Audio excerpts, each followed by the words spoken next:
তারা যেভাবে চাইবেন সেভাবে আইন পাশ হবে, সেটাই এখানকার ফ্লোরে মানে এখানে হাউজের বাস্তবতা।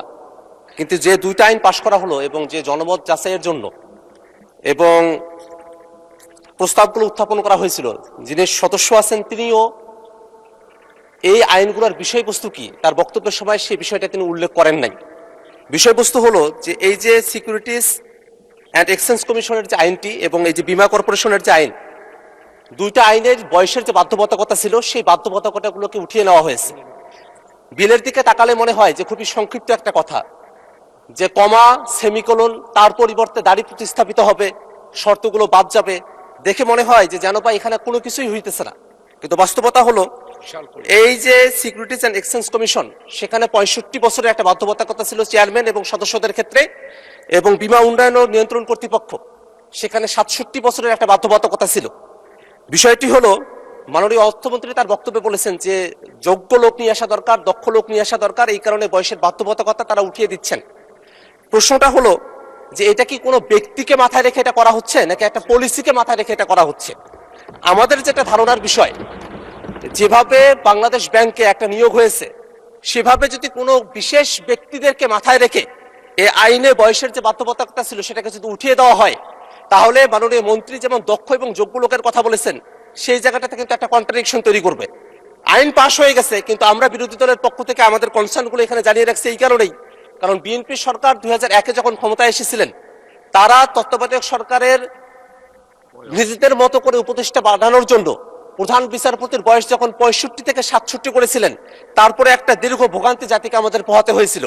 সে জায়গাটাতে এই যে শেয়ার মার্কেটের মতো একটা জায়গায় নিজেদের মতো করে লোক বসানো হবে, এই চিন্তাতেই যদি বয়সের বাধ্যবাধকতা একেবারে উঠিয়ে দেওয়া হয়, সেখানে বয়সের আর কোনো বাড়ি রাখা হলো না, বীমা কর্পোরেশনের ক্ষেত্রে কোনো বাড়ি রাখা হলো না। এগুলো কিন্তু আর্থিক প্রতিষ্ঠান, দেশের অর্থ সম্পদগুলো যদি এখান থেকে লুটপাটের মতো কোনো পরিবেশ ভবিষ্যতে তৈরি হয়, তার জন্য কিন্তু সরকার দলকে দায়ী থাকতে হবে। মাননীয় স্পিকার, আমরা আমাদের এই কনসার্নটা জানিয়ে রাখলাম।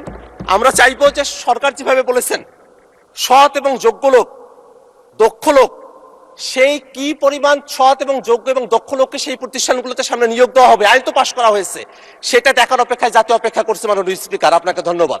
ধন্যবাদ মাননীয় সদস্য, কনসার্নটা এক্সপ্রেস করার সুযোগ পেয়েছেন, অসংখ্য ধন্যবাদ।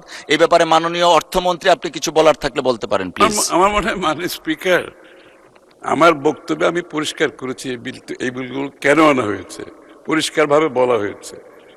আপনার এই বিলটা যখন 93-তে হলো সিকিউরিটি অ্যান্ড এক্সচেঞ্জ কমিশন, তখন গড় বয়স ছিল 57 বছর মাননীয় স্পিকার। এখন গড় বয়স হচ্ছে 72 বছর। আপনি কি এই লোকগুলোকে কর্মকাণ্ডের বাইরে রাখতে চান? বাংলাদেশের এই নাগরিকগুলোকে, এই অভিজ্ঞ লোকগুলো, তাদেরকে কর্মকাণ্ডের বাইরে রাখতে চান? কোথায় 57 বছর, এখন 72 বছর। এই ডিফারেন্সটা এর মধ্যে যারা আছে তাদেরকে তো আমরা বাইরে রাখতে পারবো না। দ্বিতীয় কথা হচ্ছে, বিশ্বের প্রায় প্রত্যেকটি দেশে যেখানে সাকসেসফুলি এই security and exchange commission operate করছে, তাদের এখানে কোনো এজ বার নাই, তাদের এখানে কোনো এজ বার নেই, এবং তারা সফলভাবে এগুলো পরিচালনা করছে।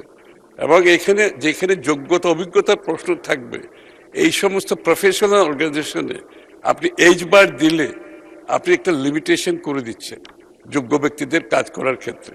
সেটা তো আমরা চাচ্ছি না। সেটা বীমার ক্ষেত্রেও প্রযোজ্য, সেটা যে কোনো প্রতিষ্ঠানের ভেতর প্রযোজ্য। যেখানে গড় এজ পরিবর্তন হয়ে গেছে, সেটাকে আপনাকে সমন্বয় করতে হবে।